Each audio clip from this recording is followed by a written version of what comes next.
Hello and welcome to the African Tech Roundup, episode 4. Glad to have you. Now, every Monday, we round up the week's most important technology, digital, and innovation news from across the African continent. My name is Andile Masuku. I'm a broadcaster and entrepreneur, and hosting this podcast alongside me is my good friend, Tefo Mokhapi, who is not only a tech entrepreneur, but also the executive editor of iAfrican.com. How's it, my man? How's it, dude? Here you met one of our listeners. Oh, yeah. Actually, I met a guy called Brent Doherty, and he hails from San Francisco, straight from Silicon Valley. Been in the country a few months already. We did coffee, and I asked him what the scene is like out there. Really interesting. I got some of it on tape, and we might share it in the future. Sounds cool. It would be interesting to hear how he compares Silicon Valley and Joburg. Yeah, he's got interesting views on that. Shout out to you, Brent. And if you've only just discovered this podcast, where have you been? Catch up on the news and topical conversations we've had in the past episodes. Just head to africantechroundup.com, or better yet, subscribe to African Tech Roundup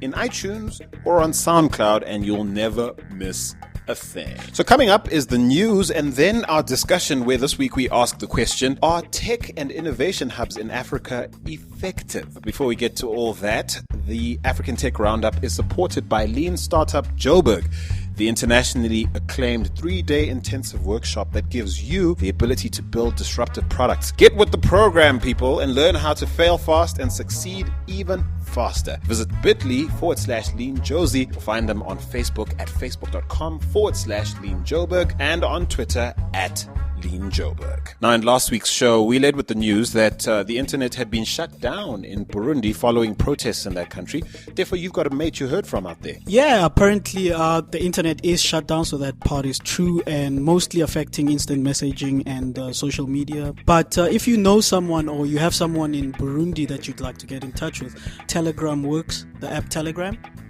You know, you were telling me the story earlier, and forgive me, all tech heads out there for what I'm about to say, but I actually thought you were talking about actual telegrams, like what our parents used to use back in the day. No, Andile. This is an app. It's very similar to WhatsApp, and it's more secure. So if you know somebody and you have their mobile number in Burundi, try using Telegram. It should still be working. Now, global human rights group Access Now has, of course, lobbied the United Nations and the African Union to demand the protection of freedom of expression. Well, all we can say is if you're out there, we hope you're keeping safe, and we hope the political tensions die down. Now, of course, the Report Xenophobia initiative is nothing new. We've spoken about it before on the show. It's quite an unfortunate thing to have to bring up from time to time, but can you give us an update on what's going on right now? Yeah, event update and one sort of trend or analysis update. The first one, which was quite concerning, was on Monday or last weekend. We received a report of people mobilizing in Cape Town, putting up posters warning foreigners that they are going to be attacked on Monday. So far, we haven't heard of any reports of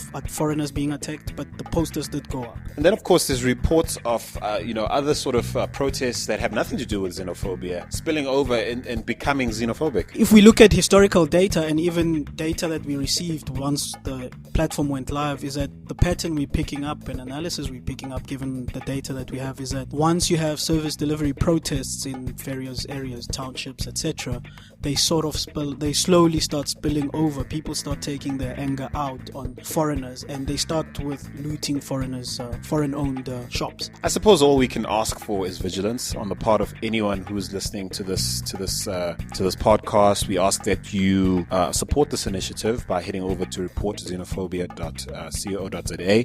There are many other ways people, of course, can report these initiatives. Just remind people what they can do, Tefo. They can report online at the website reportxenophobia.co.za. They can report via SMS at the number 072-677-6621, and they can also download the Ushahidi app and report that way. The hashtag on Twitter is still live, ReportX. That's hashtag ReportX. If you see even just sense something is about to happen, or please drop them a link on Twitter and they'll be sure to find it. Well, to Nigeria now, where Jason Njoku, the up-and-coming tech entrepreneur from that country, is set to give away an estimated $5,000 or 1 million naira to the smartest developers in Lagos.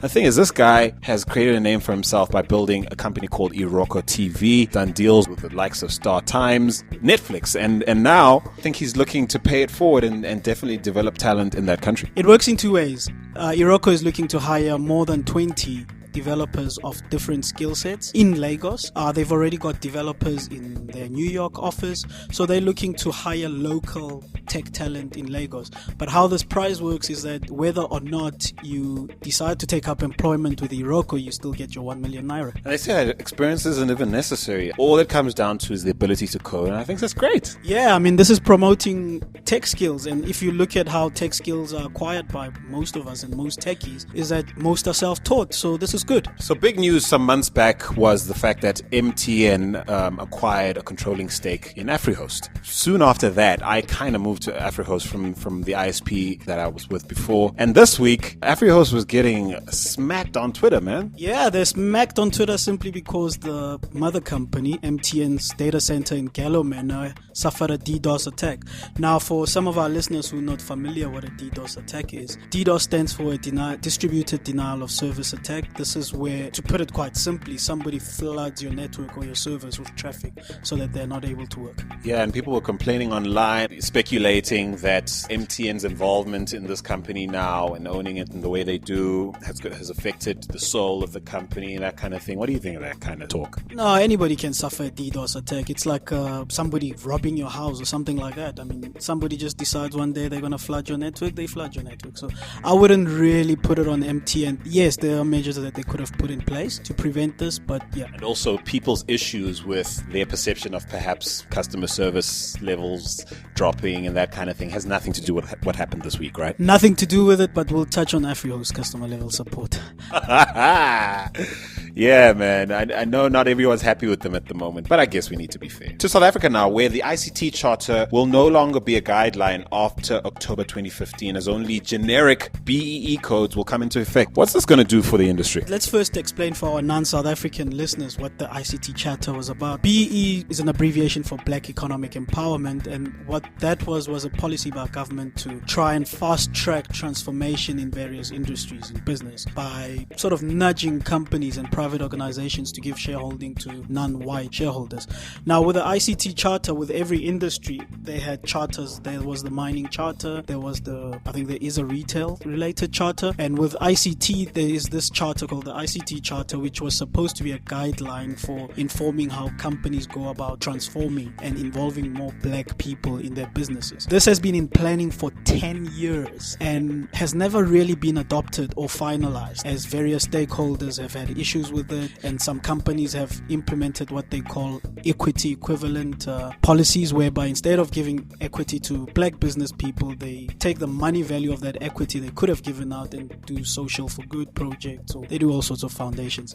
Now, with these news, it means that the ICT Charter is now good and dead. It will never come into effect, and the new generic BEE codes will be in effect. But the interesting thing about the new generic BEE codes is that broad-based empowerment doesn't seem to be encouraged, in a sense that they state that only equity given to individual business people will count towards your BEE scorecard, and only up to 3 percentage points of equity given to broad-based groups will count towards your BEE scorecard. Sure, affirmative action issues are always an issue, not just in South Africa, but really all over the world. And as a result of this, companies in the ICT sector, like you say, will now need to comply to generic codes, which don't seem to be geared towards the sector and hopefully the changes that some of us would like to see there, right? No, not really. I mean, this affects schemes where companies had employee shareholding schemes where they were awarding black employees shareholding in a pool so that it counts towards their BEE scorecards. So it means they need to get individual shareholders, the way I understand it. And so what do you think is behind the failure of appointing, or of getting this sort of legislation in place? And is it a failing of the ICT Charter Council? Well, the whole concept of BEE, I think this is my personal opinion. I mean, this is not necessarily scientific or anything, but personal opinion is that it wasn't properly thought out. It was always prone to abuse by individuals, and now with saying that only individual shareholding can count towards your BEE scorecard, it even makes it worse. And of course, legislation often has a hard time keeping up with the times, and ICT is definitely a sector that has changed significantly since these codes were implemented, and no doubt there'll be many challenges in trying to apply them to this industry and getting the sort of change we want to see in the industry in terms of representation. Yeah, and I think the change in ICTs should be more at the skills level and not at the shareholding loading level. But that's a topic for another day. Absolutely, and you be sure we talk about it some more right here on the African Tech Roundup. But moving now to something a little sexier than anything we've spoken about before. Tesla. South Africa's very own Elon Musk has announced that his brand new Powerwall will be available to Africa. How awesome. Well, not only Africa, but all over the world, given the model that they're going to work with. So they'll be working with solar panel installers, engineers, etc. to use their Powerwall and to install it all over the world. Well, if you haven't heard about the Powerwall, it's essentially a unit that stores energy. I suppose it's a battery of sorts. It is a battery.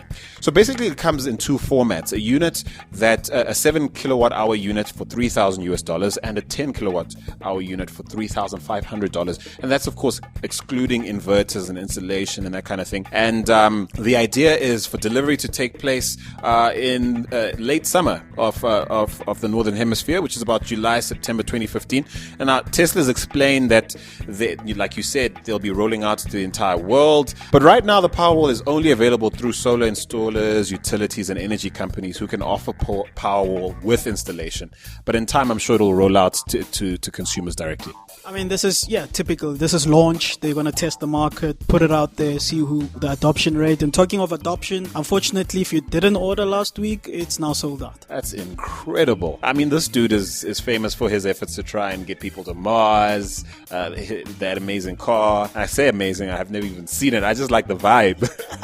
Yeah, I mean, this is the Powerwall is branded Tesla, which is the electric cars that he makes, the luxury electric cars. So this is quite fascinating. I mean, everybody talks about how he is the inspiration for Iron Man, and he did feature in the first movie. Absolutely, and I mean, disrupting energy is definitely the way to go, given how we need to wean ourselves off fossil fuels and that kind of thing. Let's see how this works out, especially here in Africa, where energy's been topical long before the oil crisis that we now see these days. Well, time for us to jump into our discussion topic for the day. According to the World Bank, there are over 100 tech and innovation hubs across the African continent. And today we ask the question, are any of them any good? Therefore, kick us off. Yeah, I mean, there's two views to it. Everybody's celebrating how great they are and how good they are for helping with skills development in the tech sector, in helping with starting new businesses, new tech startups. But there's also another view which I also hold, which is they're not really that effective at the moment.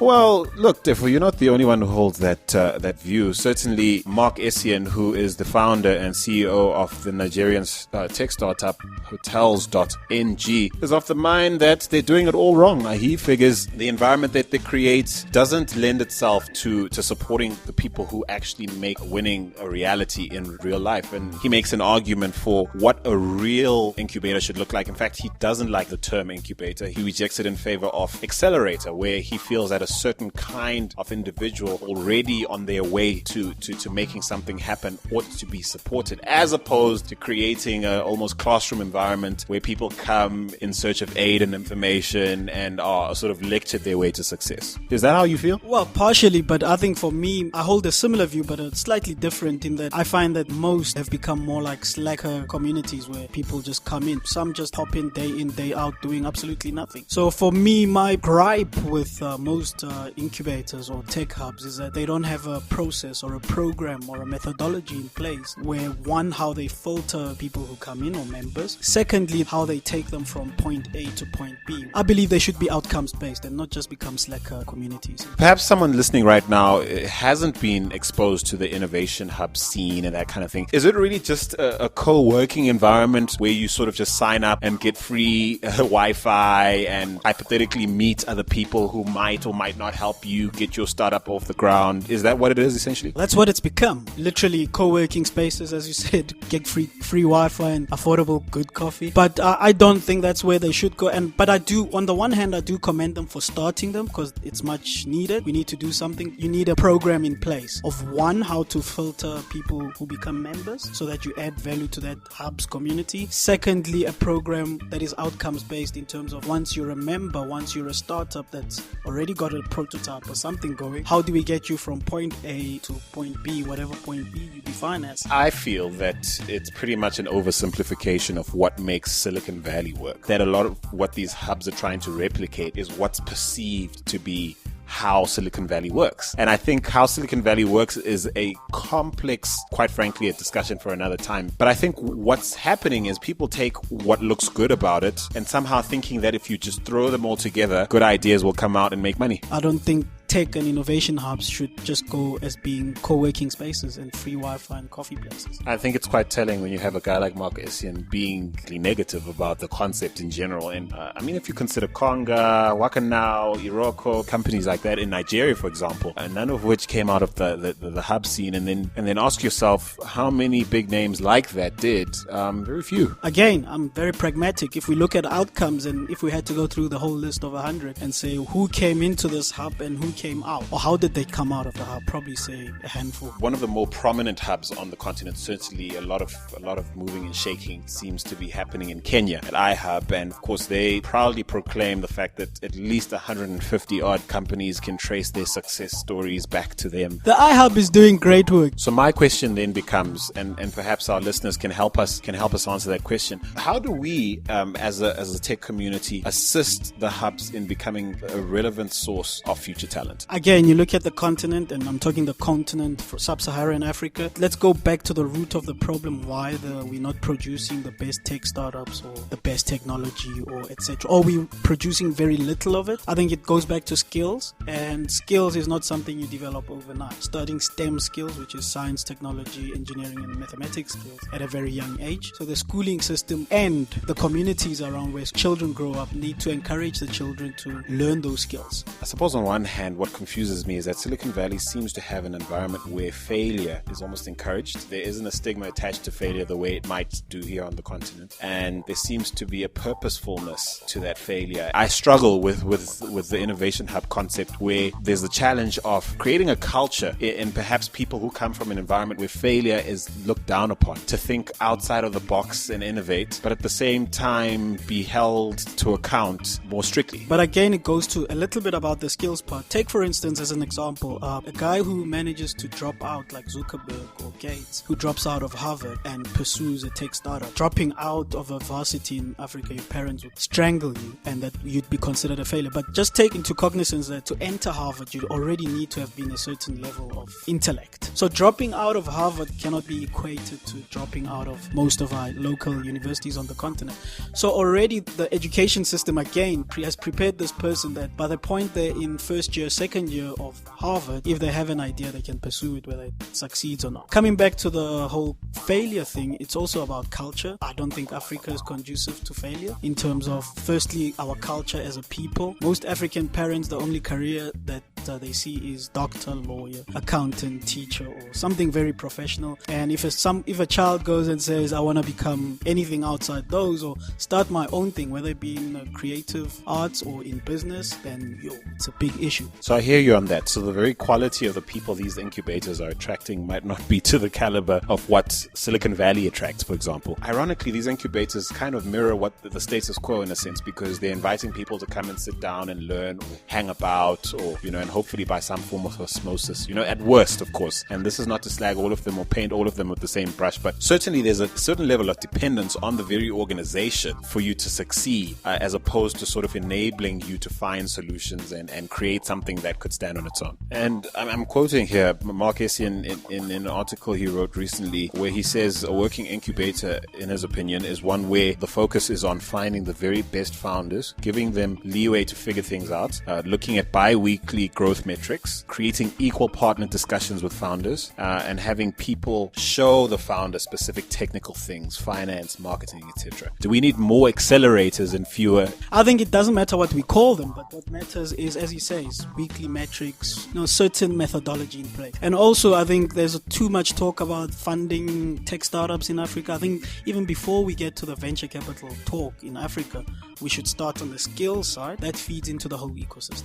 Again, we could have an entire discussion on the danger of being overly reliant on funding, grant money, age and that kind of thing in order to launch a startup. But of course, we're keen to hear from you. Do you think tech and innovation hubs in Africa are effective? Are you an alumni of any tech hub? Have you experienced awesome service from an amazing brand that was a result of or has been impacted very positively by one of these innovation hubs? Tell us about it. We're really quite happy to be schooled on the matter. Otherwise, thanks for listening. We're quite excited that 4 episodes in, we've already been identified as new and noteworthy on iTunes. That's been quite the highlight for our week. Thank you so much for getting us there, because it's obviously you listening and sharing and telling everyone else on social media. Thank you so much for all the shares, the posts, the tweets. Remember, you can always find us at africantechroundup.com. On iTunes, we're African Tech Roundup, at African Roundup on Twitter, and of course the hashtag to track on Twitter is ATRU. Lots of great debates and conversation happening on that hashtag, so be sure to check it out. So once again, we'd like to thank Lean Startup Joburg for their support. Check them out on facebook.com/Lean Joburg,